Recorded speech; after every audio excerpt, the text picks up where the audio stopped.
judeus, hebreus, israelitas, o povo escolhido.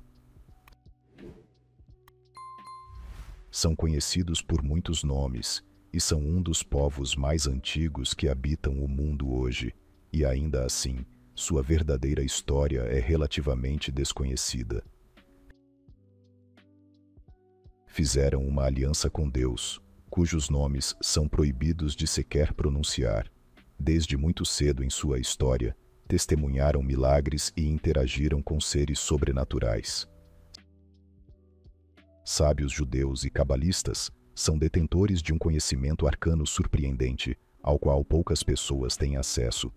Neste documentário, vamos aprofundar-nos na história completa dos judeus, desde suas origens até os dias atuais. Bem-vindos! Em 1896, o lendário e renomado egiptólogo e arqueólogo Sir William Flinders Petrie fez uma descoberta incrível nas areias de Tebas, no Egito. Ele e sua equipe desenterraram uma laje de granito preto de 3 metros de altura, completamente coberta por escrituras e desenhos hieroglíficos. Era uma inscrição comemorativa feita pelo faraó Merneptah, que governou o Egito entre dezembro e dezembro. A maior parte da estela de Merneptah descreve sua vitória contra os invasores líbios que ameaçavam seu reinado e o de seus predecessores, Ramessés, o Grande. A Líbia era conhecida na época como a Terra dos 9 Arcos, pois eram imbatíveis em combate à distância. Merneptah, no entanto, os esmagou atacando por todos os lados com uma cavalaria leve e veloz. Os egípcios eram conhecidos por não gostarem de espaços vazios. Então, no final da estela, quando a descrição da campanha líbia foi concluída, o escriba real adicionou algumas linhas detalhando outra campanha menor do faraó Merneptah, desta vez para Canaã. A estela diz: os príncipes estão prostrados, dizendo paz. Ninguém levanta a cabeça entre os 9 arcos. A desolação é para Terrenu. Hate está pacificada. Canaã foi saqueada com todo o mal. Askelune foi levada. Gezer foi tomada. E Anon foi aniquilada, tornada inexistente. Israel está devastada. Sua semente não existe mais. Carraru tornou-se uma viúva por causa do Egito. Todas as terras juntas estão pacificadas. Todos os que estavam inquietos foram encontrados. Um nome se destaca entre os outros. Esta é, de fato, a primeira atestação do nome Israel. É claro que eram vizinhos bem estabelecidos do Egito, e mais ainda, uma ameaça palpável ao seu poder. Caso contrário, nem seriam nomeados em um documento real tão importante. Mais interessante é o fato de que a primeira menção conhecida do povo de Israel descreve precisamente sua derrota. A estela afirma que sua semente não existe mais, implicando que o Egito matou cada um dos homens israelitas. E talvez eles pensassem que sim, mas de alguma forma o povo de Israel conseguiu sobreviver e construir uma herança impressionante. Como veremos ao longo deste vídeo, este tema de destruição, sobrevivência e ressurreição se tornará comum na história judaica. Agora, antes de continuarmos, devemos abordar um equívoco histórico bastante comum. De acordo com os livros bíblicos de Gênesis e Êxodo, os israelitas que viviam no delta do Nilo foram capturados e escravizados pelo faraó egípcio. A história oficial diz que quando os reis egípcios decidiram construir as pirâmides, eles usaram escravos israelitas, aos quais chamavam de hebreus. Na verdade, a única coisa real em tal história é o nome, pois hebreu é, de fato, como os egípcios chamavam os israelitas nômades, para distingui-los de outros cananeus. A verdade é que as pirâmides já estavam lá quando os judeus apareceram na história, e os egípcios jamais permitiriam que estrangeiros se aproximassem tanto de todos os seus segredos mais importantes, que estavam enterrados dentro das pirâmides. Durante a época de Ramessés II, também conhecido como Ramessés, o Grande, pouco antes de o faraó Merneptah publicar sua agora famosa estela, um mago hebreu chamado Moisés chegou ao Egito.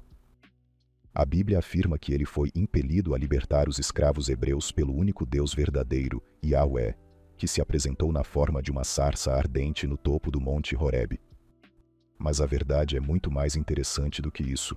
Como já afirmamos, Não havia escravos hebreus no Egito.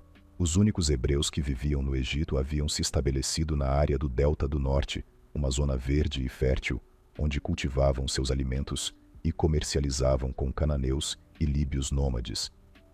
Yahweh era um Deus guerreiro, uma entidade sobrenatural capaz de enorme destruição e vingança, e ele desprezava os egípcios politeístas. No entanto, os israelitas não estavam prontos para lutar contra os poderosos exércitos do Egito, no auge de seu poder. E aqueles que viviam no delta preferiam adorar os deuses egípcios e viver à sua vontade, em vez de sobreviver no deserto. Isso enfureceu Yahweh. Ele então enviou um único homem, Moisés, para afirmar o poder do único Deus, Yahweh, e pediu aos egípcios que deportassem os hebreus para o deserto. Moisés e seu irmão Arão apareceram diante do faraó e pediram-lhe para libertar os israelitas. O faraó então exigiu que Moisés realizasse um milagre como prova de sua destreza, como um grande mágico. Arão então joga o cajado de Moisés no chão, onde ele se transforma em uma cobra gigante. Isso não impressionou o faraó, que instruiu seus magos da corte a fazerem exatamente o mesmo. Todo mago egípcio foi facilmente capaz de invocar uma cobra do nada, mas então a cobra de Moisés devorou as outras. O faraó considerou isso uma insolência e, assim, expulsou Moisés e Arão de seu palácio. Moisés então retorna ao deserto e relata o que aconteceu no Egito a Yahweh, que então toma as rédeas da situação. Ele fez Moisés retornar ao Egito para pedir ao faraó que libertasse os israelitas. Ele fez isso 7 vezes e após cada recusa do faraó, Yahweh liberava uma nova praga. Os magos do faraó, muito mais poderosos que Moisés, foram facilmente capazes de combater as primeiras pragas, transformando o Nilo em sangue e produzindo uma praga de rãs. A terceira praga, uma invasão de mosquitos ou pernilongos, não foi tão fácil de neutralizar, e Moisés disse ao faraó que a única maneira de remover as pragas era os hebreus adorarem Yahweh. O faraó então instruiu os hebreus no delta do Nilo a adorarem o Deus de Moisés para se livrarem das outras pragas, moscas, morte do gado, úlceras, tempestades de granizo e fogo e gafanhotos. Após esta última, finalmente, Ramessés, o Grande, concordou em expulsar os hebreus do Egito, e eles se tornaram seguidores de Moisés, que os conduziu ao deserto, a leste do Nilo. As 7 pragas do Egito não foram direcionadas contra os próprios egípcios, mas sim contra os hebreus que viviam no Egito. Eles eram considerados pagãos porque abandonaram sua fé original apenas para viver uma vida próspera e fácil no Egito. Isso é comprovado por outra história da Bíblia, que apresenta o famoso bezerro de ouro. Quando Moisés subiu ao Monte Sinai para receber os 10 mandamentos diretamente de Deus, os israelitas foram deixados na base da montanha por 40 dias e 40 noites. Eles começaram a perder a fé e até pensaram que Moisés os havia abandonado e não voltaria mais. Então, desafiaram as regras de Yahweh, segundo as quais era proibido adorar qualquer imagem de um Deus. De fato, de acordo com sua religião, Deus não pode ser olhado, retratado ou tocado, e nem mesmo seu nome pode ser pronunciado. Em vez disso, os israelitas se referem a ele como Elohim, o plural para deuses, ou Adonai, meu Senhor. Mas eles nunca podem proferir as 4 letras que compõem o nome de Yahweh, conhecido como o Tetragrammaton. Na base do Monte Sinai, os israelitas reuniram todos os seus anéis e brincos de ouro, os derreteram e fizeram Arão construir uma imagem de um bezerro. O touro é uma divindade muito comum no Egito, chamada Apis.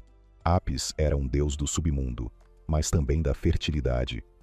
E como muitos hebreus haviam vivido no Egito e estavam preocupados em encontrar alimento no deserto, era apenas natural que eles se voltassem para Apis em busca de ajuda, oferecendo-lhe sacrifícios e holocaustos. Ao mesmo tempo, Moisés estava na montanha falando com Deus. Ele lhe deu 2 tábuas feitas de pedra, e em cada uma delas gravou 5 mandamentos, totalizando 10. Estas eram as principais leis que todo hebreu precisava obedecer, se quisesse agradar a Yahweh. Mas então Moisés desceu e viu o bezerro. Ele ficou furioso, pois os hebreus haviam quebrado 2 dos mandamentos. Não terás outros deuses diante de mim, e não farás para ti imagem alguma de escultura. Ele queimou o bezerro de ouro em fogo, moeu-o até virar pó, misturou-o com água e forçou os israelitas a beber aquilo.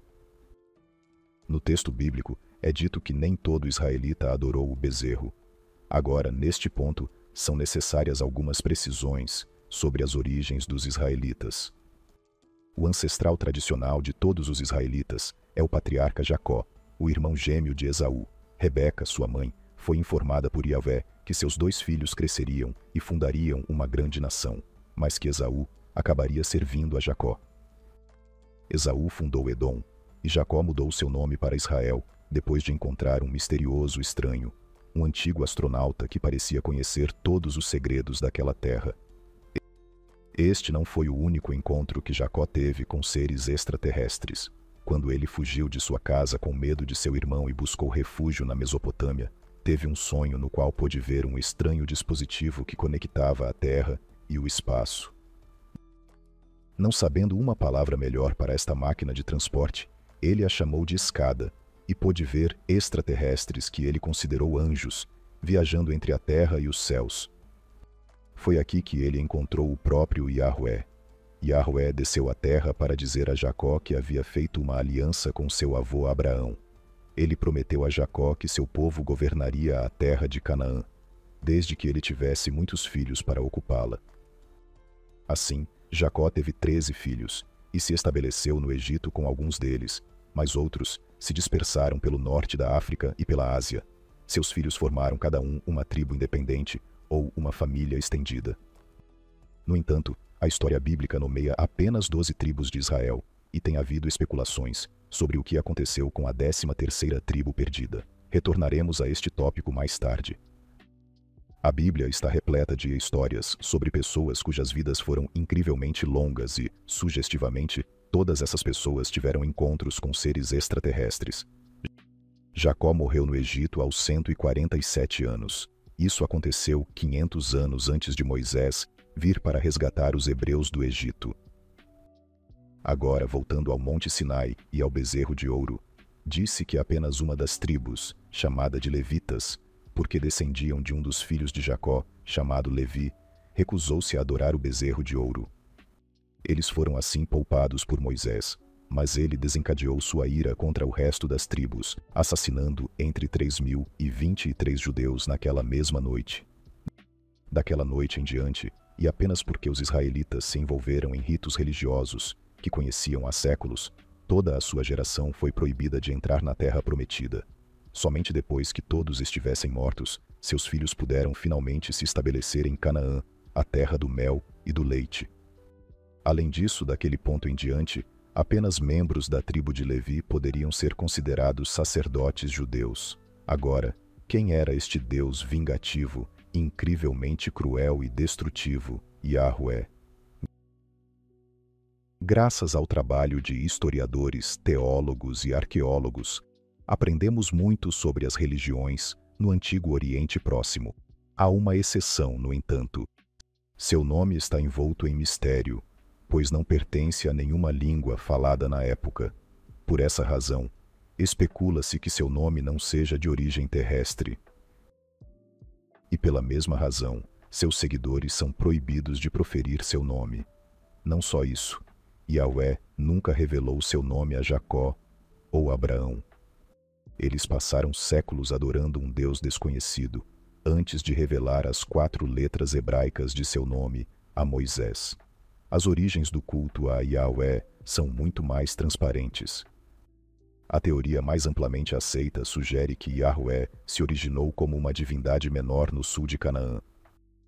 Os cananeus adoravam uma infinidade de divindades menores, incluindo Yahvé, Aserá, a deusa-mãe, e Baal, que também aparece na Bíblia como um desafiante à supremacia de Yahvé em Israel. Na mitologia cananeia primitiva, Yahvé e Baal eram meramente 2 dos 70 filhos de seu principal deus, El. Os cananeus transmitiram sua adoração a Yahvé, entre outros, a algumas tribos nômades conhecidas como Chassu, que então dispersaram essa adoração por todo o mundo antigo, incluindo o Egito. O primeiro documento histórico que menciona o deus Yahvé é uma inscrição que data do reinado do faraó egípcio Amenhotep III, um contemporâneo de Moisés. Em certo ponto, a inscrição fala sobre os Chazzu de Ye, e os primeiros estudiosos presumiram que Yeca era o local de origem dos Chazu, mas isso não é provável devido à natureza nômade dos Chazu, que estavam constantemente se movendo entre o norte da África, a Península Arábica e Canaã. Mas Yahvé não era o típico deus cananeu da agricultura ou do clima. Ele era um guerreiro divino, ele era ambicioso e não parou até ser reverenciado como o único deus no panteão. O primeiro passo foi tomar o lugar do deus principal no panteão cananeu, El. El era conhecido em Canaã como o criador de exércitos celestiais, muito parecidos com os que Jacó havia visto no céu. Como já vimos, um dos nomes autorizados de Yahvé, Elohim, começa com o nome do deus El. Na Bíblia, há várias menções de conflito entre Yahvé e outros deuses cananeus, mas não El, sugerindo que em algum momento eles se fundiram, ou Yahvé tomou seu lugar. Graças aos livros de Erich von Däniken, todos estamos familiarizados com os Anunnaki, uma raça alienígena de seres com força incrível e tamanho sobre-humano, que eram considerados deuses, no antigo panteão sumério. Eles aterrissaram na Mesopotâmia, milhares de anos antes dos tempos de Abraão e Jacó. Mas lembre-se de que Jacó teve seus encontros com Yahvé quando estava vivendo na Mesopotâmia. Isso implica que pode haver uma conexão entre os Anunnaki e Yahvé, assim como há uma conexão entre eles e os deuses egípcios, como Thoth, o verdadeiro construtor das grandes pirâmides. Yahvé até faz referências a anjos caídos na Bíblia, que são os gigantes conhecidos como Nefilim. A Bíblia é uma fonte de informações não apenas sobre a natureza de Yahvé, mas também sobre como os judeus originais viviam. Como vimos, nem toda a história da Bíblia é baseada em fatos concretos, mas todas elas possuem um grão de verdade. Tomemos, por exemplo, uma passagem do livro de Ezequiel, um dos principais livros proféticos da Bíblia cristã e da Bíblia hebraica, conhecida como Tanakh. O livro registra as 6 visões que o profeta Ezequiel teve durante seu exílio na Babilônia, no século VI a.C. Ezequiel 1.4. Ezequiel narra sua visão de uma merkava ou carruagem.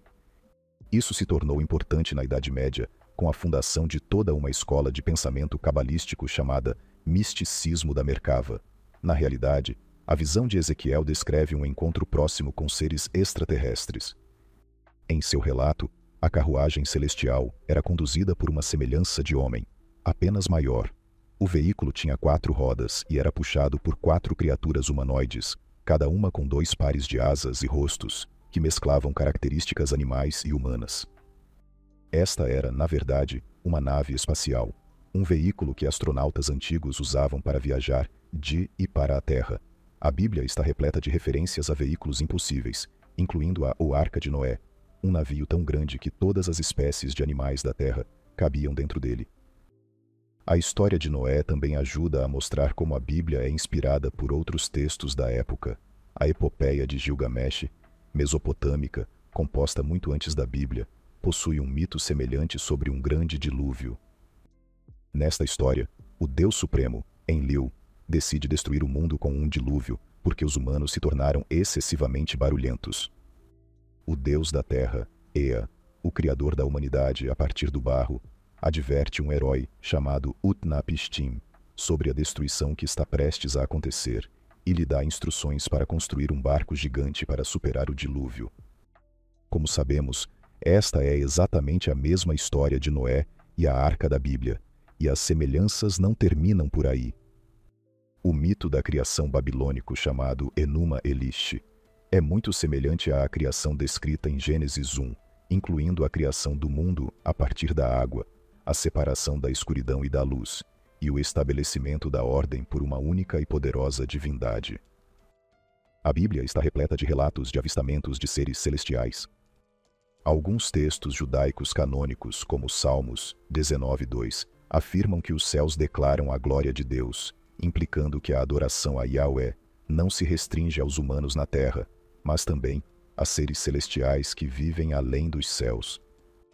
A estrutura social dos primeiros judeus também é descrita na Bíblia. Originalmente, eles eram nômades e se organizavam em tribos lideradas por um patriarca. A família, ou tribo, era, portanto, a estrutura social mais importante para eles, e assim continuou sendo quando finalmente se estabeleceram em Canaã, a terra prometida. Como já vimos, todo israelita que estava vivo na época do incidente do bezerro de ouro foi incapaz de entrar na terra prometida. Isso incluiu Moisés, que foi deixado para trás quando as tribos cruzaram o rio Jordão, agora sob a liderança de seu filho Josué. Após 40 anos no deserto, eles finalmente conseguiram se estabelecer em Canaã, construindo cidades e um templo em Jerusalém. Para conseguir isso, eles exterminaram os cananeus que habitavam a região, citando seu direito dado por Deus à terra prometida. Lá, escreveram e codificaram o Pentateuco, ou Torá, os primeiros 5 livros da Bíblia, e desenvolveram suas práticas religiosas. Estas incluíam sacrifícios e festivais como Yom Kippur, o Dia da Expiação, e a Páscoa. A Torá também explica as restrições alimentares dos judeus, que são proibidos de comer carne de camelos, porcos, lebres e mariscos. Originalmente, cada uma das 12 tribos era autogovernada e coexistia sem a necessidade de construir um estado. Mas uma vez em Canaã, e com tantos vizinhos poderosos, os anciãos de todas as tribos israelitas decidiram que precisavam de um rei. Um judeu chamado Saul foi nomeado rei, mas não durou muito, pois logo desobedeceu a Yahvé e foi por ele punido. Yahvé o fez ser morto em batalha contra os filisteus. O próximo rei de Israel e Judá foi Davi. Davi também enfrentou desafios tanto de seus vizinhos quanto dos próprios israelitas, que iniciaram uma guerra civil que forçou Davi a fugir momentaneamente. Ele reuniu apoio e retornou a Israel, esmagou a revolta e forjou uma poderosa e unificada monarquia israelita. Ele foi um líder militar de sucesso que derrotou os filisteus e vingou Saul, também garantindo as fronteiras de Israel. É neste momento da história que podemos começar a falar sobre um verdadeiro império de Israel, que exerceu domínio sobre as vizinhas Filístia, Moabe, Edom e Amon, e até conseguiu subjugar as cidades-estado armênias de Arã-Zobá e Arã-Damasco, tornando-as estados vassalos. Davi é sucedido por seu filho Salomão. Salomão é lembrado como um grande rei, famoso por sua riqueza e seu senso de justiça. Foi Salomão também quem construiu o primeiro templo. Ele estava localizado em um local muito importante, no topo do Monte Moriá, em Jerusalém, exatamente onde o pai de Salomão, o rei Davi, teve um encontro com um anjo extraterrestre. O Templo de Salomão foi a primeira materialização do conhecimento arcano, transmitido por gerações, que os israelitas haviam recebido diretamente de Yahvé. É por isso que muitos cientistas e pesquisadores estudaram cuidadosamente o que cada parte do templo significava. O Livro dos Reis descreve em detalhes como o Templo de Salomão foi construído. A entrada do templo era sustentada por 2 colunas, ou pilares robustos. O da direita era chamado Jaquim, significando ele estabelece, e o da esquerda era nomeado Boaz, em sua força. Estes encarnavam a dualidade de todo o cosmos, e em cartas de tarô medievais pode-se ver que a alta sacerdotisa está cercada por 2 colunas, uma com a letra B e outra com a letra J. Além da dualidade expressa nas colunas, o templo foi dividido em 3, porque o 3 era considerado o número de Deus, da perfeição, da harmonia e da sabedoria. A primeira parte era um grande pátio com um altar para holocaustos, onde o povo de Israel se reunia para adorar a Deus. Esta seção do templo era acessível ao público. Depois, havia o lugar santo, que consistia numa sala fechada com um candelabro de ouro, um altar dourado para incenso e uma mesa. Esta sala não era pública, mas estava aberta aos israelitas quando os sacerdotes oficiavam as cerimônias. Por fim, havia o Santo dos Santos, proibido a todos, exceto ao sumo sacerdote, uma vez por ano. Dentro desta sala misteriosa, repousava o caparote, ou propiciatório, que era a tampa de ouro colocada sobre a Arca da Aliança. Apresentava 2 querubins de ouro nas extremidades, simbolizando o espaço onde Yahvé aparecia e habitava. Isto estava ligado aos rituais do Yom Kippur, o único dia do ano em que o Santo dos Santos podia ser acedido. Salomão também prosseguiu com a reconstrução de várias cidades importantes que tinham sido destruídas, incluindo Megido, Hazor e Gezer. Infelizmente, quando ele morreu por volta de setembro, A tensão entre as tribos de Israel transformou-se noutra guerra civil. O sucessor de Salomão foi seu filho Roboão, que não impediu a monarquia unificada de se dividir em dois reinos, o reino do norte de Israel e o reino do sul de Judá, com Jerusalém como capital. Separado e sem uma liderança forte, o reino de Israel foi conquistado em julho pelo Império Neo-Assírio. O reino de Judá conseguiu resistir por um século, mas em maio foi finalmente derrotado pelo Império Neo-Babilônico, e todos os israelitas foram escravizados. Após vencer a batalha de Carquemis contra os egípcios, os babilônios, sob o rei Nabucodonosor, tornaram-se o império mais importante do mundo antigo. Derrotando facilmente o frágil reino de Judá, Nabucodonosor optou por impor tributo aos judeus, o que eles fizeram por 3 anos. Depois disso, os israelitas revoltaram-se contra a Babilônia, no que ficou conhecido como a Guerra Judaico-Babilônica, que durou de Zelfaz 6-2001 até maio. Durante este período, Jerusalém foi sitiada pelo menos 2 vezes, e finalmente, o exército babilônico entrou na cidade, escravizou a população e destruiu o Templo de Salomão. Nabucodonosor II destruiu Jerusalém no seu 18º ano de reinado, ou em maio. 5 anos depois, o rei deportou todos os judeus para a capital da Babilônia. Lá, os judeus permaneceram até maio, quando o Império Neo-Babilônico caiu perante o Império Aquemênida. Os Aquemênidas persas permitiram aos judeus regressar a Judá, e 2 anos depois, eles começaram a construir o segundo templo. A maioria dos judeus exilados não regressou a Jerusalém. Muitos estabeleceram-se no que é hoje o norte de Israel, Líbano e Síria. O período de cativeiro na Babilônia foi importante para a história judaica, porque muitos dos textos canônicos da religião judaica foram escritos nesta época, incluindo a maioria dos livros dos profetas, como o de Ezequiel. Jeremias também escreveu sobre o exílio, e assim, outros livros importantes como o de Daniel, Susana, Bel e o Dragão, a história dos 3 jovens, e os livros de Tobias e Judite foram escritos durante o exílio. Finalmente, a redação definitiva do Pentateuco foi feita no período persa, após o exílio. O Livro das Lamentações é inteiramente dedicado ao cativeiro babilônico. Importante também, foi neste período que o alfabeto hebraico foi adotado e a Torá redigida. Sem um templo central para reunir, práticas privadas baseadas na Torá tornaram-se comuns, e muitos ritos sagrados do judaísmo moderno iniciaram-se no exílio babilônico. De facto, pode-se afirmar que foi precisamente nesta altura que a religião judaica começou. Uma das principais consequências religiosas do exílio foi que os judeus deixaram de se organizar por tribos, mas sim por grupos familiares menores que seguiam líderes judeus, fossem eles escribas, sábios ou os próprios profetas. Por esta razão, quando a Babilônia caiu e foi conquistada pelo Império Persa em maio, muitos judeus não regressaram imediatamente a Judá, mas optaram por seguir os seus profetas. De acordo com as Sagradas Escrituras, apenas os judeus aderentes aos ensinamentos de Esdras e Neemias os seguiram de volta a Judá e retomaram as suas práticas tradicionais. Os restantes optaram por ficar na Babilônia ou estabelecer-se noutros locais do Império Persa. Aqueles judeus que regressaram a Judá, ou Sião, como começaram a chamar a Terra Prometida, iniciaram imediatamente a reconstrução do templo. É por isso que, independentemente de onde os judeus se estabeleceram nos tempos pós-exílicos, este período é conhecido pelos historiadores como o período do Segundo Templo. Durou aproximadamente 600 anos, entre maio e 70 d.C., período durante o qual o Segundo Templo permaneceu na cidade de Jerusalém, antes de ser destruído pelos romanos.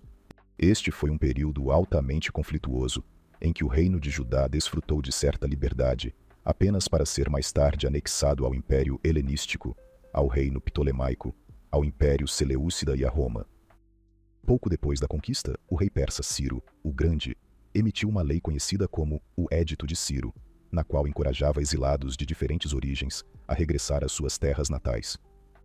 O édito também estipulava que a área de Jerusalém seria uma província autônoma dentro do Império Aquemênida, mas governada pelos judeus. Aos judeus que regressaram à sua pátria, foi até oferecida ajuda para reconstruir o templo, e eles não a rejeitaram.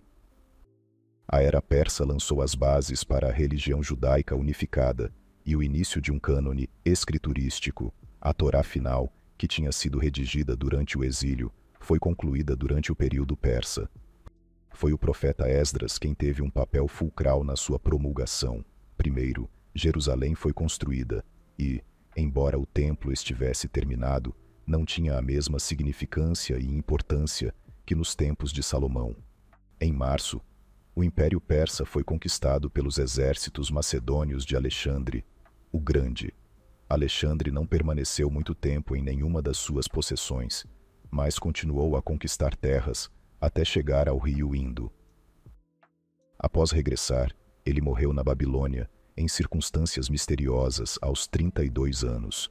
Após a sua morte, os seus generais dividiram o império entre si, e a Judéia tornou-se uma região fronteiriça entre o Império Seleucida e o Egito Ptolemaico. A Judéia era considerada um estado vassalo dos Ptolomeus, e a governação da região foi deixada ao cargo hereditário do sumo sacerdote de Israel. Este período de relativa paz, entre março, viu a ascensão do judaísmo helenístico, um sincretismo que tinha começado entre a diáspora judaica em Alexandria e mais tarde se espalhou para a Judéia e Antioquia. Durante este período, a Bíblia hebraica foi traduzida do hebraico e aramaico para o grego koiné. Isso ajudou a disseminar as tradições do judaísmo entre os judeus de Alexandria e outras partes dos reinos helenísticos que tinham perdido a capacidade de falar hebraico ou aramaico. A importância dos líderes religiosos judeus também cresceu durante este período. Os líderes judeus eram vistos por outros impérios como aliados valiosos e, por esta razão, quando o rei Seleucida Antíoco III capturou a região da Judéia para o Império Seleucida, ele fez esforços para proteger a cultura e as instituições judaicas. Contudo, não foi assim com o Império Romano, que via os judeus como um povo ignorante que adorava apenas um deus. Após a conquista da Judéia por Pompeu em 63 a.C., ele permitiu que o líder local Hircano II mantivesse o seu papel. No entanto, na prática, ele não tinha qualquer poder, e toda a região era governada por um oficial romano chamado Antípatro. Quando a guerra civil de Júlio César eclodiu em Roma, ele tentou instalar um dos seus homens no trono da Judéia. No entanto, Pompeu, o conquistador da Judéia, envenenou o seu candidato e decapitou o seu filho, mantendo o trono da Judéia para si e para os seus filhos, Fazael e Herodes. Herodes foi nomeado rei dos judeus pelo Senado de Roma em 37 a.C. Seu governo era conhecido pela crueldade e tirania. Despótico, Herodes procurava suprimir qualquer descontentamento da população, especialmente dos judeus. A sua polícia secreta era infame por monitorizar e reportar os sentimentos dos habitantes diretamente a ele. Os protestos eram punidos com violência, e os seus oponentes eram frequentemente mortos. Segundo Flávio Joséfo, um historiador judeu, Herodes tinha uma guarda pessoal de 2.000 soldados. Um dos factos mais infames do seu reinado foi o chamado Massacre dos Inocentes, narrado no Evangelho de Mateus. Segundo Mateus, Herodes ordenou a execução de todos os meninos de 2 anos ou menos, em Belém ou arredores. Esta história não foi confirmada por outras fontes, especialmente por Flávio Joséfo, levando estudiosos atuais a duvidar da sua veracidade. Foi precisamente na província romana da Judéia que nasceu o judeu mais conhecido de todos os tempos, Jesus de Nazaré, mais tarde Jesus Cristo. Era um jovem carpinteiro e mago, natural da Galileia, que alcançou o estatuto de Deus, graças aos seus feitos e milagres. Magia ou magos era um termo persa que pode ser traduzido como homem sábio. Desde os tempos persas, vários destes magos começaram a viajar pelo mundo, ensinando a sua sabedoria aos que quisessem ouvir e praticando milagres que chamavam a atenção das pessoas. Alguns magos tinham mais seguidores que outros, e, neste sentido, Jesus não alcançou um grande número. Já sabemos o que a Igreja Católica diz sobre Jesus, que era o Filho de Deus enviado por Deus para salvar a humanidade. Os romanos temiam uma revolta contra o império, então o crucificaram, mas 3 dias depois de morrer, ele renasceu e ascendeu aos céus para se reunir com seu Pai. Após a descoberta e tradução dos textos gnósticos de Nag Hammadi, sabemos que este conto de fadas simplista é só parcialmente verdadeiro. Numa carta, Clemente de Alexandria, pai da Igreja, explica que a sabedoria de Jesus era muito mais do que ensinou aos discípulos. Clemente acreditava que havia 3 níveis nos ensinamentos de Jesus. Um para consumo público, que é o ensinamento encontrado no Evangelho de Marcos, por exemplo. Um conjunto mais espiritual, apenas para iniciados. E um terceiro grau de sabedoria tão exaltado que estava além das capacidades da expressão humana e nunca poderia ser escrito. Este último nível era estritamente reservado aos mais graduados e transmitido oralmente. Por esta razão, talvez nunca saibamos o que Jesus tinha para ensinar. Esta estrutura de 3 níveis faz lembrar os 3 espaços diferentes no Templo de Salomão. De facto, há quem acredite que madeira das colunas do Templo de Salomão foi usada na cruz. Esta afirmação é impossível de provar, mas sabemos que Jesus Cristo teve de estar em contato com os mesmos seres superiores que Salomão encontrou mais de 1000 anos antes. Os evangelhos gnósticos encontrados em Nag Hammadi apontam de facto para Jesus ter descido do alto para revelar a verdade à humanidade. Gnose é um conhecimento oculto que só pode ser transmitido pela palavra falada. E mesmo assim, qualquer discípulo que queira receber esta verdade precisa de se preparar por muito tempo antes de conseguir compreender o ensinamento. Os gnósticos acreditavam que ninguém podia sequer compreender Deus. Ele é distante, incognoscível. O Deus Criador que adoramos na Terra não é mais do que uma divindade menor e imperfeita. Jesus, então, não é o representante do verdadeiro Deus, nem sua própria carne. Não veio como Salvador, mas como revelador, que tentou mostrar ao mundo como escapar da prisão material e reconectar-se com o princípio interior, a centelha divina que gnósticos creem estar em cada pessoa. Neste sentido, de acordo com os ensinamentos gnósticos, Jesus ensinou o conhecimento de si mesmo, porque só através do autoconhecimento se pode obter o conhecimento de Deus, descobrindo que a centelha divina interior é o que leva à unidade com Deus. Isto explica por que os evangelhos gnósticos mostram Maria Madalena sob outra luz do que a tradição bíblica comum. Na Bíblia, Maria Madalena é apenas uma figura secundária. Mas, segundo os evangelhos gnósticos, ela era uma discípula próxima de Jesus. O Evangelho de Maria Madalena até a apresenta como a destinatária de ensinamentos especiais de Jesus, sugerindo uma compreensão mais profunda. Os gnósticos não faziam distinção entre homens e mulheres. Ambos tinham a centelha interior e estavam igualmente preparados ou despreparados para receber a verdadeira sabedoria.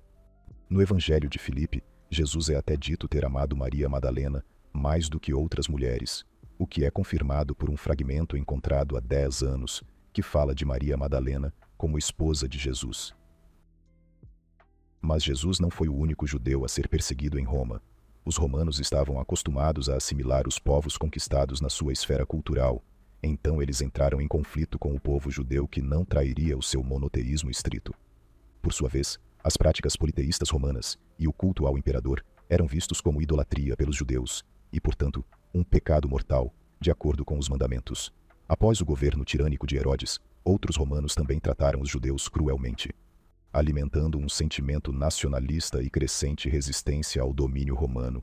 Um movimento político, os Zelotes, procurou incitar o povo da Judéia a rebelar-se contra o Império Romano e expulsá-lo da Terra Santa pela força. Os Zelotes lideraram várias revoltas ao longo do primeiro século depois de Cristo e, por 66 depois de Cristo, tornaram-se uma grande rebelião aberta, conhecida pelos historiadores como a Primeira Guerra Judaico-Romana. A resposta romana foi brutal. Jerusalém foi saqueada, o segundo templo completamente destruído, e milhares de judeus foram mortos ou vendidos como escravos na capital romana. Isto não desanimou os judeus que, décadas depois, iniciaram uma rebelião armada em grande escala, conhecida pelo nome do seu líder, Simão Bar Kokhba. Após as revoltas, a população judaica na Judéia diminuiu, com muitos a fugir ou a serem escravizados. Isto dispersou ainda mais a diáspora judaica pelo império. Restrições a práticas religiosas e leis discriminatórias tornaram-se comuns. Uma consequência destas revoltas foi o surgimento do judaísmo rabínico, que unificou as comunidades judaicas dispersas pelo Império Romano. Os rabinos eram responsáveis por preservar a lei e as tradições judaicas, mesmo quando precisavam fazê-lo secretamente.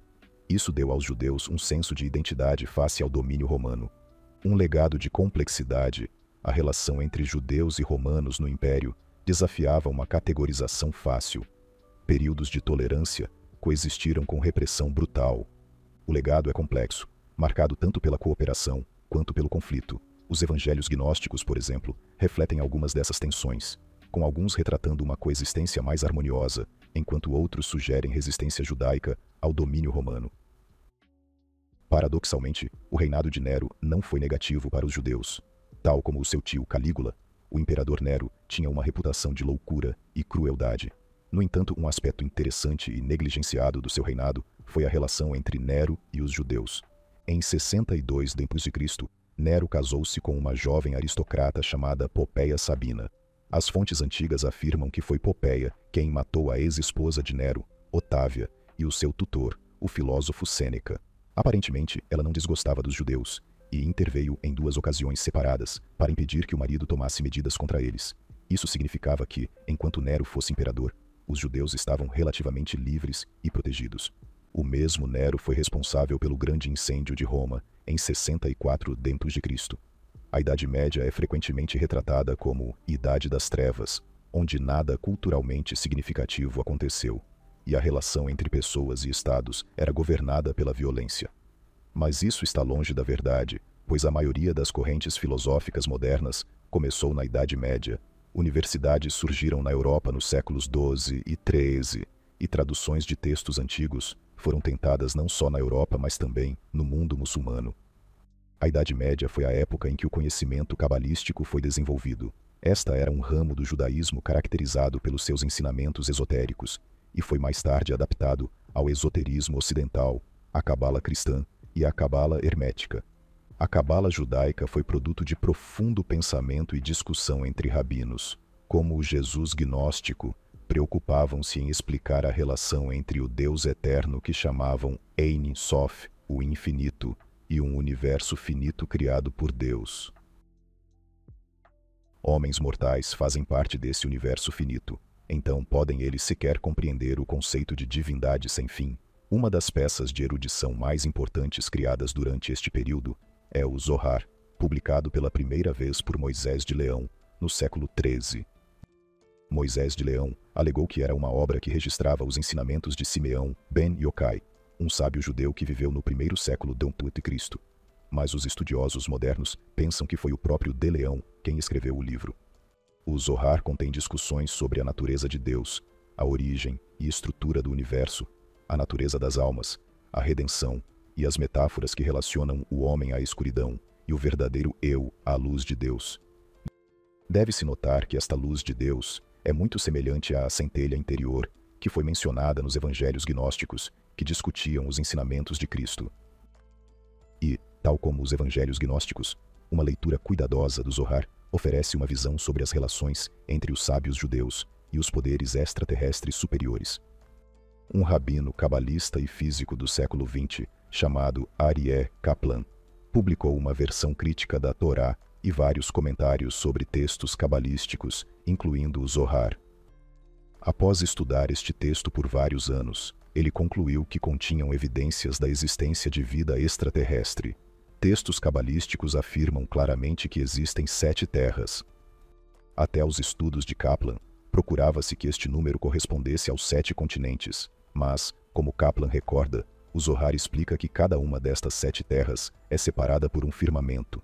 Também afirma que cada uma delas é habitada por criaturas inteligentes, não homens, mas outros seres que compreendem a existência de Deus. Parte desta sabedoria secreta está contida na chamada Árvore da Vida. A Árvore da Vida cabalística é um diagrama arcano, contendo 10 esferas chamadas sefirotes. Cada uma das sefirotes tem um nome específico e certas características, e estão conectadas por 22 caminhos diferentes. Nos diagramas cabalísticos tradicionais, a Árvore da Vida é suportada por uma coluna preta e uma coluna branca, simbolizando Jaquim e Boaz do Templo de Salomão. Uma interpretação fala do caminho entre a Terra e os céus que os antigos astronautas percorreram. Muitos judeus, e especialmente praticantes da Cabala, estabeleceram-se em Espanha, mas os monarcas católicos, Isabel e Fernando, estavam empenhados em alcançar um reino culturalmente homogêneo. Em março de 1492, publicaram o Decreto de Alhambra, que forçou os judeus a converter-se ao cristianismo ou a partir para o exílio. Não foi a primeira medida contra os judeus. Durante o século XIV, ocorreram uma série de pogroms, o mais selvagem deles em 1391. Depois disso, a maioria dos 300.000 judeus de Espanha converteu-se ao catolicismo. Após 1492, dos mais de 100.000 judeus que permaneceram em Espanha, estima-se que 50.000 a 70.000 judeus deixaram Espanha, enquanto o restante se converteu. No entanto, isso não significa que tenham adotado automaticamente o cristianismo. A maioria deles continuou a praticar o judaísmo em segredo, apesar das ameaças da Inquisição espanhola. Os judeus espanhóis exilados fugiram principalmente para o Império Otomano, norte de África e Portugal. Um pequeno número também se estabeleceu na Holanda e em Inglaterra. Oficialmente, judeus convertidos eram conhecidos em Espanha como cristãos novos. Desfrutavam de menos direitos que os cristãos antigos, dando-lhes poucas razões para abraçar o cristianismo. Assim, continuaram a praticar rituais judaicos secreta e discretamente em suas casas. Isto era conhecido como criptojudaísmo e era semelhante às cerimônias judaicas secretas da Roma antiga. Uma das formas mais engenhosas de criptojudaísmo foi a invenção de uma santa católica fictícia, chamada Astérica. Santa Astérica não era outra senão a rainha judia Esther, e as suas festividades coincidiam com a festa de Purim. Criptojudeus persistiram em períodos posteriores na Rússia e em países da Europa Oriental, influenciados pela União Soviética após a ascensão do comunismo com a Revolução Russa de 1917. O governo comunista, que incluía judeus comunistas seculares, não forçou os judeus a converter-se à Igreja Ortodoxa Russa, mas considerava a prática de qualquer religião como indesejável. Algumas fés foram autorizadas a continuar sob estrita supervisão do regime. Outros criptojudeus de Portugal, conhecidos como os judeus de Belmonte, mantiveram fortes tradições secretas desde o século XII. O seu criptojudaísmo era tão secreto que conseguiu sobreviver por séculos, mantendo uma tradição de casamento endogâmico e escondendo todos os sinais externos da sua fé. Eles e as suas práticas só foram descobertos no século XX. Uma das figuras mais importantes do judaísmo neste período foi Maimônides, um rabino de grande poder e um notável comentador do Talmud.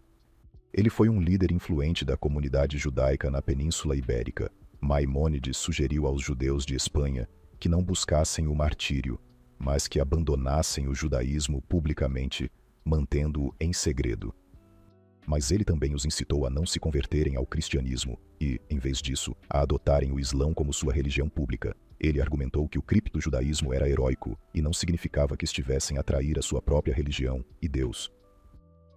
Por esta e outras ações, ele ficou conhecido como um racionalista, mas as suas visões sobre o criptojudaísmo legitimaram-no entre as práticas aceites pelos judeus. Isto provavelmente salvou milhares de vidas judaicas, pois a Inquisição espanhola foi uma instituição estendida durante estes séculos. Populações judaicas existiram na Europa, especialmente na área do antigo Império Romano, desde muito cedo na história. Durante a Idade Média e o início da Era Moderna, no entanto, sofreram perseguição em diferentes países, especialmente na Europa Oriental, mas também em França. A sociedade medieval inicial era tolerante, mas isso mudou lentamente com os séculos. À medida que a Igreja e o sistema feudal se organizaram plenamente, houve uma divisão da sociedade em 3 diferentes estados: clero, cavaleiros e servos. Mas, como não cristãos, os judeus não participavam dessa organização, o que os deixava com outras ocupações, principalmente o comércio e o artesanato. Eles também eram protegidos por reis, príncipes e bispos, porque forneciam serviços cruciais como finanças, administração e medicina. No entanto, os estados também aplicavam impostos excessivos a todas as profissões, principalmente geridas por judeus. Os reis frequentemente mantinham rabinos talmúdicos nas suas cortes para consultas. A competição com os sacerdotes cristãos especialmente membros das ordens franciscana e dominicana, aumentou nos séculos XIV e XV. Foi durante este tempo que os cristãos começaram a retratar os judeus como tendo matado Cristo. Foi também durante este período que a perseguição aos judeus e as deportações se generalizaram. Depois de 1300, os judeus sofreram mais discriminação e perseguição na Europa cristã. Os judeus da Europa eram principalmente urbanos e letrados, enquanto os cristãos os consideravam negadores da verdade, pois liam apenas as escrituras judaicas. A igreja também proibia os cristãos de emprestar dinheiro a juros, o que os judeus faziam o tempo todo. Isto tornou-se outra razão para desprezar os judeus no cristianismo. Como resultado, o comércio de dinheiro da Europa Ocidental tornou-se uma especialidade dos judeus, mas em quase todos os casos em que os judeus adquiriam grandes quantias através de transações bancárias durante as suas vidas, ou após as suas mortes, o rei tomava posse delas. Massacres de judeus tornaram-se comuns em muitos países europeus. Esta situação escalou especialmente durante as cruzadas, quando o frenesi religioso dos cristãos estava no seu auge histórico.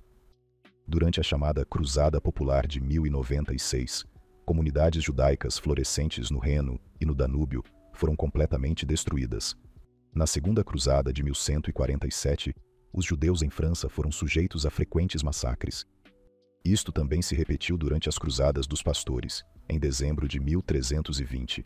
Os judeus foram expulsos da Inglaterra em dezembro, e um século depois, em 1396, 100.000 judeus foram expulsos da França. A maioria dos judeus deslocados estabeleceu-se na Polônia, onde foram bem recebidos e prosperaram livremente.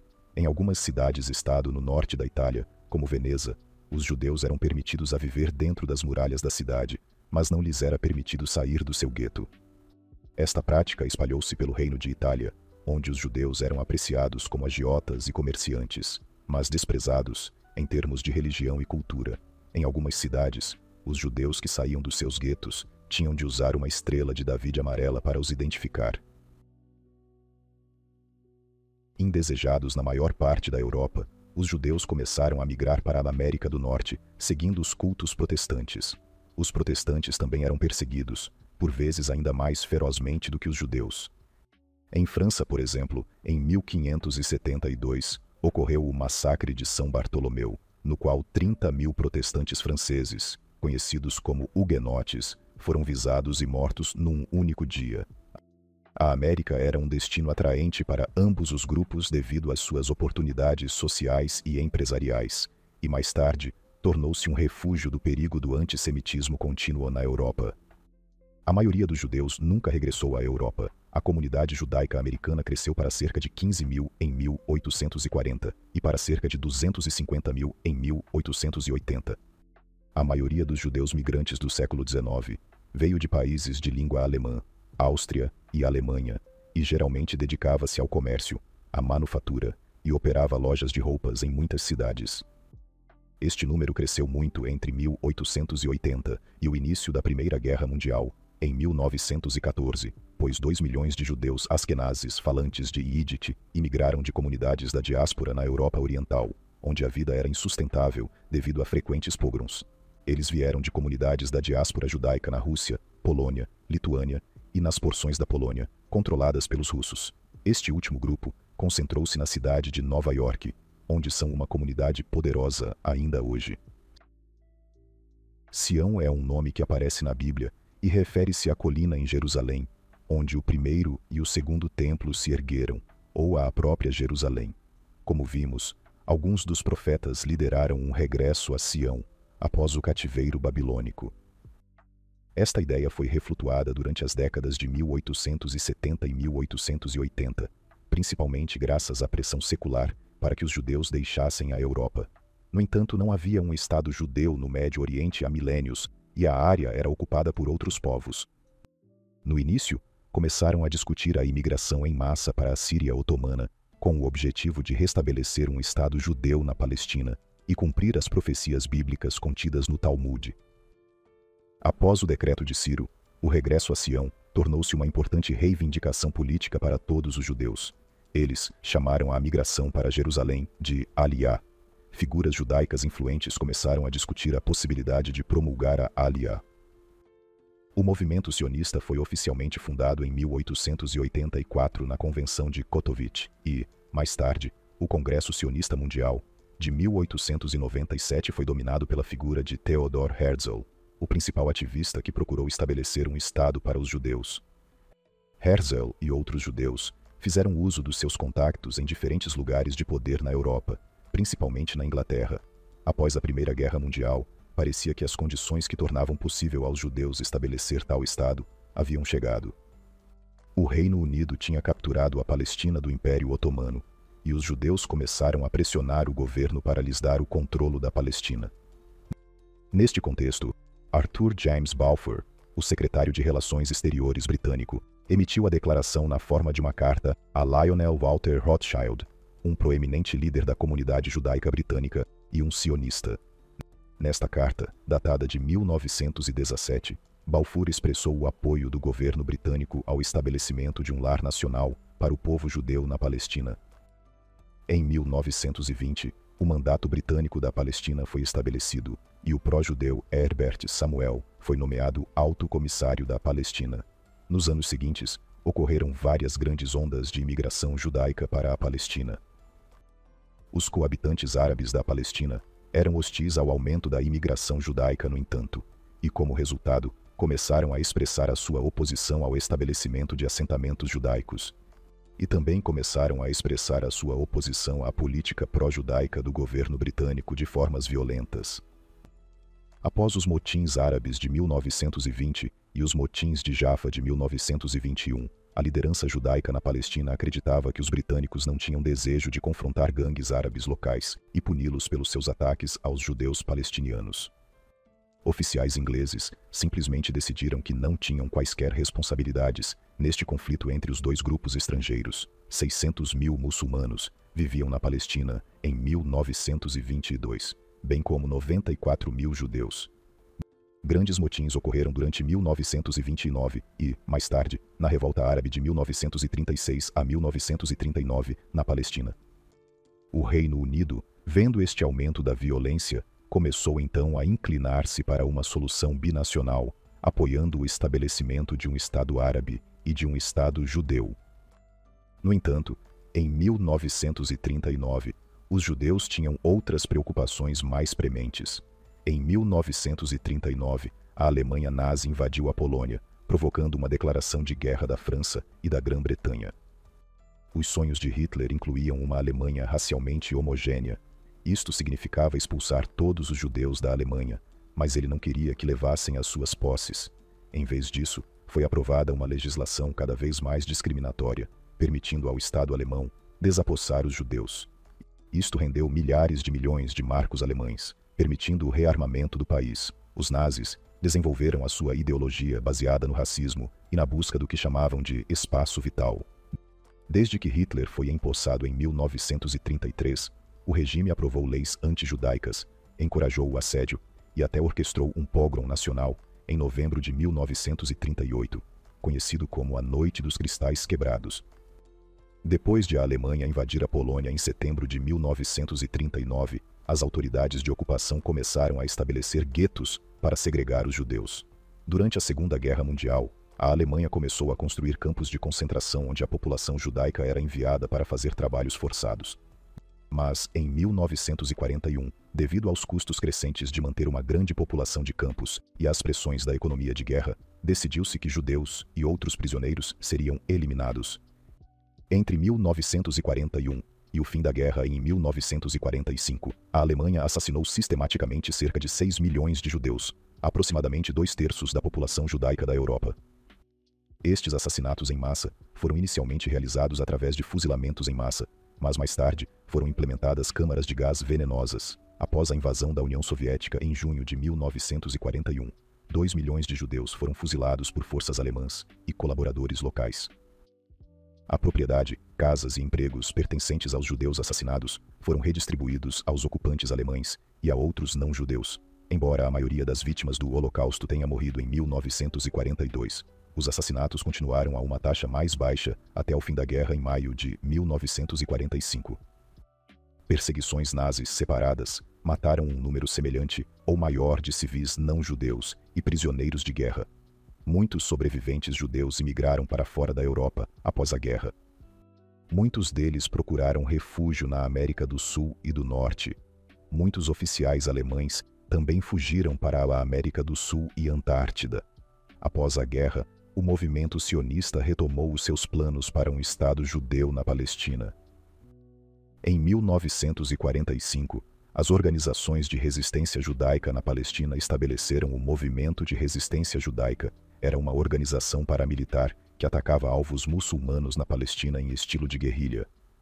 A liderança judaica, entretanto, decidiu que precisava de um número maior de judeus na Palestina se quisesse ter alguma chance de vencer. Começaram a organizar a migração para a Palestina de um número massivo de refugiados de guerra judeus da Europa, sem a aprovação das autoridades britânicas. Eles sabiam que, uma vez estabelecidos na Palestina, seria difícil tirá-los de lá. As autoridades britânicas deixaram as discussões sobre a questão da Palestina para as recém-criadas Nações Unidas. Em 29 de novembro de 1947, a Assembleia Geral das Nações Unidas adotou a Resolução 181, na qual recomendava a partição da Palestina num Estado árabe, um Estado judeu e uma cidade de Jerusalém sob controle partilhado de muçulmanos e judeus. A liderança judaica aceitou a decisão, mas a Liga Árabe e a liderança dos árabes palestinianos opuseram-se a ela. Em 1948, uma guerra em grande escala entre árabes e israelitas começou. No meio da guerra, depois que os últimos soldados britânicos do Mandato da Palestina deixaram a área, o líder judeu David Ben-Gurion proclamou em 14 de maio de 1948 o estabelecimento de um Estado judeu na Palestina, que foi nomeado Estado de Israel. Em 1949, quando a guerra terminou, o Estado de Israel começou a receber ondas massivas de imigrantes judeus de todo o mundo. Deve-se notar que Israel não respeitou a divisão proposta pelas Nações Unidas, e se não fosse pela defesa egípcia da faixa de Gaza e pela Transjordânia defendendo a Cisjordânia, Israel teria ocupado a totalidade da Palestina. Desde a sua criação em 1948, o Estado de Israel envolveu-se numa política externa agressiva, no encorajamento de judeus de todo o mundo a migrar para Israel, e no uso de espionagem e poder militar para alcançar os seus objetivos na região. Israel é hoje um dos 9 países com mais ogivas nucleares, embora seja um país relativamente pequeno, com uma população de menos de 10 milhões de pessoas. Desde 1948, Israel tem estado envolvido em vários grandes conflitos militares, tantos que toda a história do Estado de Israel pode ser contada através das suas guerras. Quando as Nações Unidas votaram para dividir o mandato britânico da Palestina em 2 estados, as tropas britânicas receberam ordens para deixar o país imediatamente. Ao mesmo tempo, a violência entre árabes e judeus escalou. Entre os eventos mais infames, esteve o ataque à aldeia árabe de Deir Yassin, em 9 de abril de 1948. Esta era uma pequena aldeia de 600 pessoas desarmadas, mas combatentes sionistas invadiram a aldeia e mataram mais de 100 pessoas, incluindo mulheres e crianças. Esta ação desencadeou retaliação por parte dos árabes que, dias depois, atacaram um comboio judeu que se dirigia ao hospital Hadassah, matando 78 homens. Escaramuças e combates eclodiram todos os dias, até que, em julho de 1949, um armistício foi assinado entre Israel e os Estados Árabes, e uma fronteira temporária foi fixada. Os israelitas recordam esta guerra como a Guerra da Independência. No mundo árabe, é conhecida como a Nakba, que significa catástrofe. Muitas famílias que foram deslocadas durante a Nakba nunca mais conseguiram regressar às suas terras natais, mesmo 80 anos depois. Em 1956, o presidente egípcio nacionalizou o Canal de Suez, uma via navegável que ligava a Europa e a Ásia, e que, até aquele momento, era propriedade de capitais franceses e britânicos. Tanto a França quanto a Grã-Bretanha enviaram dinheiro e armas a Israel, que concordou em invadir o Egito. Uma vez que a área estivesse segura, eles interviriam para recuperar o controle sobre o Canal de Suez. A invasão da Península do Sinai começou em outubro de 1956 e, em apenas 5 dias, o exército israelita conseguiu capturar Gaza, Rafa e Al-Arish, fazendo milhares de prisioneiros. Este ataque apanhou os egípcios de surpresa, que não tiveram outra opção senão aceitar a derrota. Foi apenas em 1979, durante os chamados Acordos de Camp David, que o Egito recuperou a península do Sinai, um terreno desértico em grande parte desabitado. Em junho de 1967, as forças israelitas planearam uma breve campanha para obter o controle de toda a Palestina. Isto ficou conhecido como a Guerra dos 6 Dias, e Israel conseguiu conquistar a Cisjordânia, a faixa de Gaza, Jerusalém Oriental e as colinas de Golã, e manter o controle sobre a península do Sinai, que tinha sido recapturada por Nasser depois de a força aérea israelita ter abatido 6 caças sírios. No entanto, pouco depois da guerra, as Nações Unidas aprovaram uma resolução que apelava a Israel para se retirar das terras conquistadas.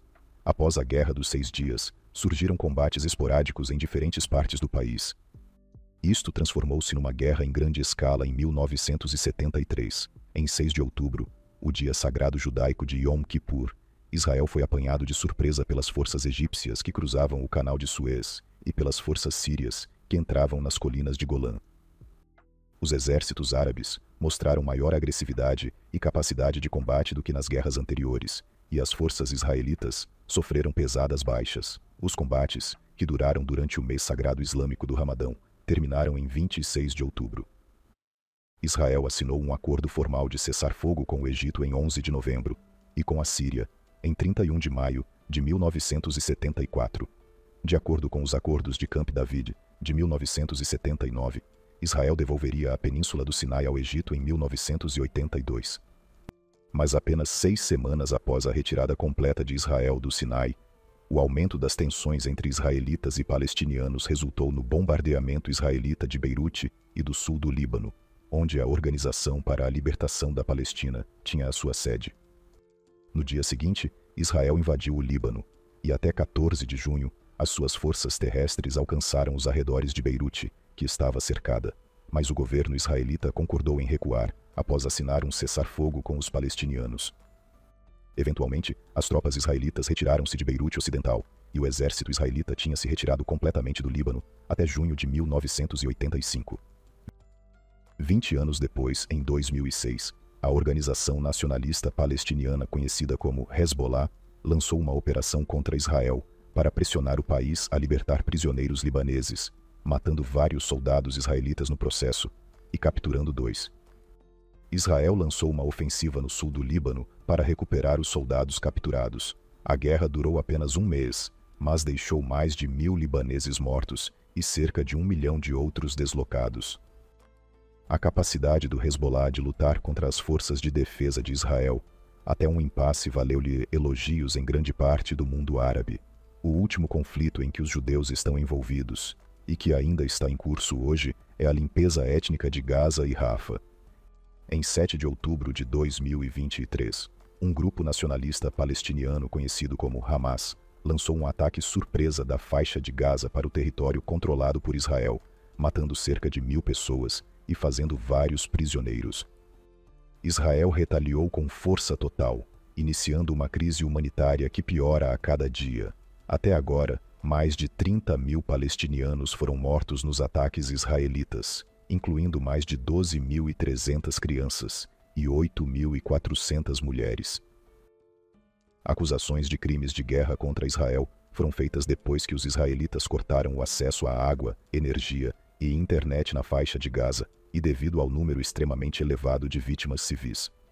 Israel até relatou negar a entrada em Gaza a veículos de ajuda humanitária. Com uma história tão rica, que abrange vários milênios, seria quase impossível incluir todos os detalhes e factos importantes em apenas um vídeo. Por favor, escreva nos comentários se considera que algum tópico na história dos judeus deveria receber um tratamento mais aprofundado num vídeo separado. Por agora, dê um like a este vídeo, subscreva o canal e assista aos nossos vídeos relacionados no ecrã a seguir. Mantenham as vossas mentes abertas e até nos encontrarmos novamente.